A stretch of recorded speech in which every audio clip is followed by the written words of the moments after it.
plano na ginagamit ito sa Davao para to basically maganda. Don't you want to invite the Vice President? And she's in charge of the drug. Now. Well, definitely. I personally do not know her, so but of course it would be more than an honor. Actually, even if the president can also watch it, so just to kind of see and to feel a little bit more of the situation of the quote unquote drug war today. So yeah, thank you, man. I know. Thank you for coming to the premiere. I saw you there. Ano ba? Oh! Sige po. Sulat din namin na. Sige po, pwede po. Pwede po. Alright, yes, I also don't personally know. Opo, and this is Thank you, very... man. That would mean a lot to us. Yeah. Few days Oh, yeah. Before the show. We can maybe even do a special. also write about it. Okay. Sige po, we'll try. Probably sila rin because special. Okay, opo. We'll try to get in touch with her for Thank you, man. Thank you. Okay, that's great advice.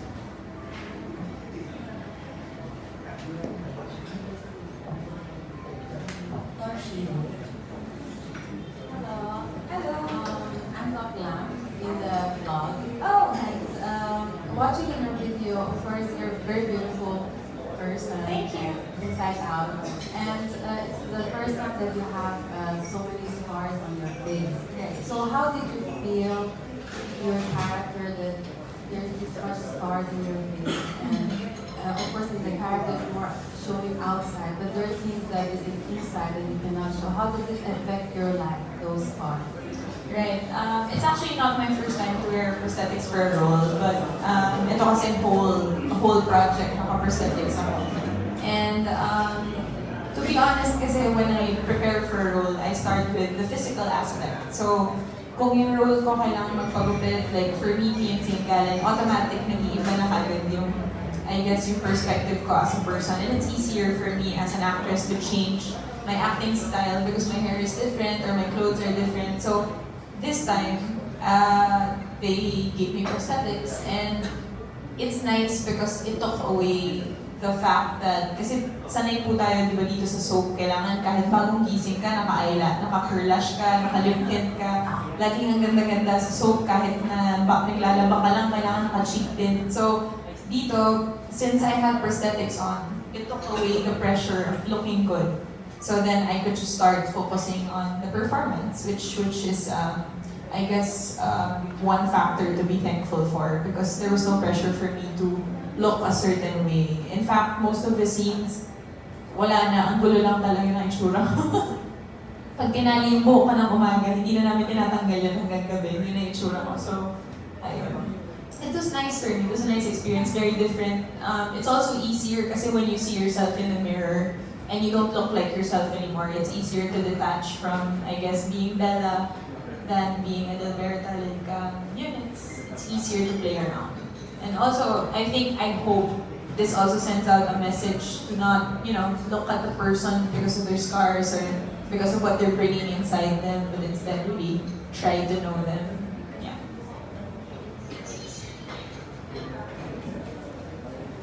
Rojo Mañanita. Why is it important for you to express your silence at this time in the industry or in your life or in your Well, I feel the best way to express myself is through cinema. I'm not one to talk too much on social media. I'm not one to write so much online. So how I express myself is really through my cinema. And I guess for me, ever since I immersed on and started researching on this kind of style, transcendental style, it didn't just relate to me as a filmmaking style, but also kind of how I live my life. Very, I guess just to give kind of a background, transcendental cinema is kind of the opposite of what cinema kind of gives us. The cinema we are used to is very aggressive. It's fast, it's cutty, boom, boom, boom. It tries to deliver the opposite of that. It's kind of the art of the mundane. It kind of matches how I live my life too, you know, very just behind the camera, silent, quiet. It's kind of just also myself as a person. Yeah, so it's really personal in that regard. That's really who I am actually. You get to know me, my closest friends can actually, you know, speak to you guys. They'll probably just say, I'm just like that. I take my time, I'm very quiet, I'm very internal. And what actually for me, very grateful that I'm able to express this through cinema. 'Cause it's not all the time you get to do cinema like this. But I'm able to do it. I guess that's just the result of all the hard work, all the experience that I've been a part of for 13 years.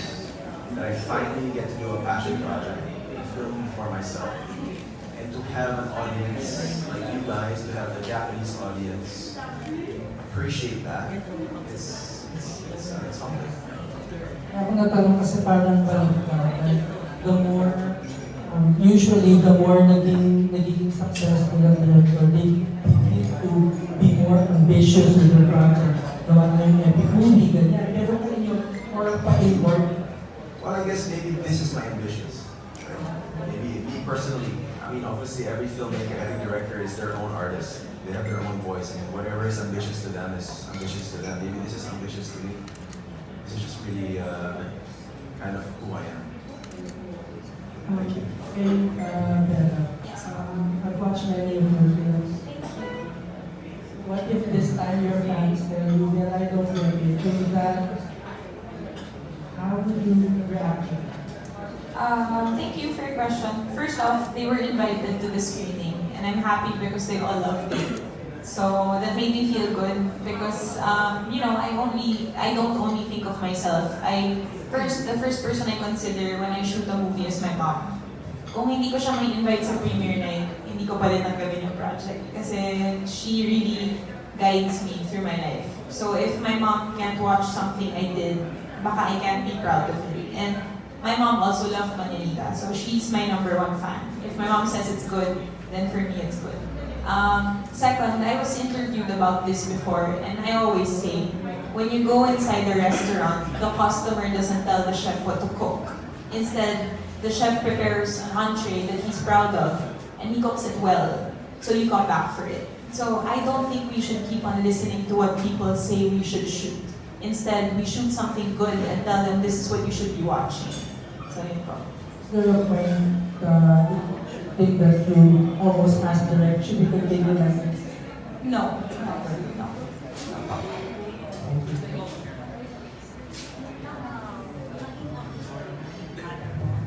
No po. Gusto niya po sana. Mahihain po yung mami ko. Pero, hindi po eh. Opo eh. Hindi nabigyan ng chance. Opo.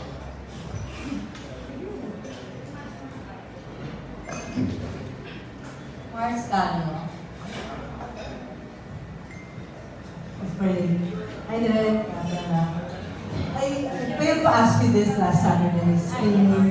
When we counted the number of bottles of beer. Yes. Sabi mo, sabi ko, only counted 14, pero sabi mo 16 bottles. Yes. Is that true beer? It was, yes. I actually personally like beer. So when their call made me choose, do you want water or real beer? Siyempre, mas gusto ko na yung totoong beer para totoo na yung lakad mo na medyo lasing. No, it's funny kasi sa Japan, yun yung icebreaker lagi ng press or ng audience namin na you like beer? That's always the first question. So our producer, Bianca and I counted when we watched in Tokyo, and it was 16 bottles na pinakita sa screen. But obviously, it was more than that kasi iba-ibang angle. It was a nice shooting experience. And you're in barfing mo Pag tingin mo, talaga na talaga. Totoo na po eh. Totoo na kasi beer na talaga. Opo. And regarding to sa rifle, assembly. Yes. So you said in the press in 1 minute, assembly na. And Is it 1 minute? I don't know, but average. I didn't know it was 1 minute. But yeah, you know, it's funny because I did this in school before. Parang lahat naman tayo required, diba COCC or ACP. I had to assemble rifles before in CSA for ACP. And pag tinatime kayo, gusto mo magmadali di ba? Pero feeling ko dito, bilang Edelberta, and since our film was so slow, I never hurried while assembling the rifle. I took my time. Kasi, if you notice, mas madalas ka-eksena ko yung baril kaysa tao. So I treated the gun like a friend. So I took my time with the gun. I didn't know it was 1 minute, but yeah, it was unconscious. Did it like lead you to owning a gun yourself? No po, never. No. We're very non-violent. I feel like maybe it's a blessing that I was able to do this film because it teaches people na, yun nga, as Derek Wall would always say, you can fight violence with peace. And that's exactly what this movie is trying to say. And I personally believe in that. Okay. And then I called, I asked you, Derek, are you running time ng film mo? And then you took this for hours. And then I thought, baka pala love to use your So, I was impressed by your cinematography, your night scenes, especially, para siya may night vision, yung sa camera na ginagawa mo. So, hindi ka ba mababahala na it's because that is a love DSP, yung style ng love DSP na what you checked in most of your films, especially mga lingering.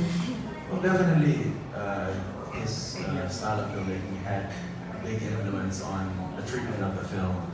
But I would like to think and I would like to hope that I also put my own voice into it, my own take into it. And I hope that's what you can appreciate also. And it's about 2.5 hours, so it's not 4 hours, it's 2.5 hours. But yeah, so I'm hoping, like I said, I studied the treatment, loud style, Schrader, Ozu, Tarkovsky. I watched as much as I can about and read about these masters. And then what I learned for the last 3 years, I tried to inject that in Mañanita.